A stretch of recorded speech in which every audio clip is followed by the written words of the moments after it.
Welcome back to another awesome episode of Southern Extreme TV, guys. Today, going to continue on with some coyote hunting tips and tactics to help you guys out in the woods and hopefully help you make you guys be a little more successful next time you go out into the woods and start calling a coyote.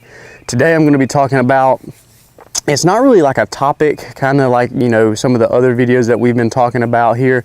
It's more of a random strategy or a random, I guess, idea that I came up with that I incorporated from turkey hunting and applied it to my coyote hunting, and it actually really does work, but it only works under the right circumstances. Now, what I'm going to be talking about is, let's say for example, you're going and you've set up on this property and you crank up and you start howling.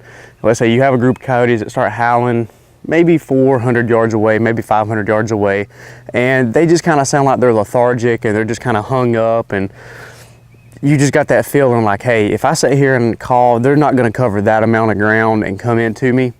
In that situation, do not be scared to pack your stuff up and get closer to them. Now, very rarely do I do this, and the reason for that is because when you howl, you've already alerted those coyotes as to where you're located at.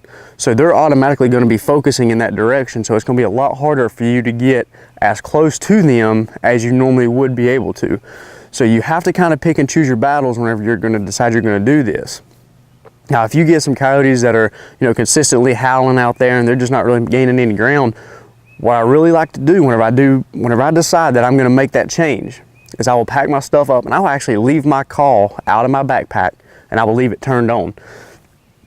A lot of times what I will do is once the pack of coyotes stop howling, I will actually turn my call on and start howling like a coyote pair yip howl or a coyote pair, maybe a female coyote yodel.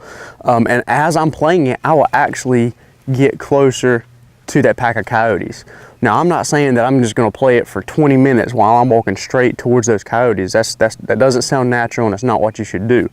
What you should do is you should sound like you're a coyote that's curious. You know, maybe a coyote is just sitting down and he hears that pack howl, and you want to sound like you're getting up, gaining a little ground, and then howl.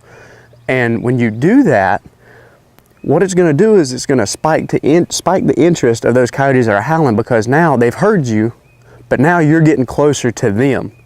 So it's going to really direct their attention towards you, and it's going to make them start paying attention to you a lot more.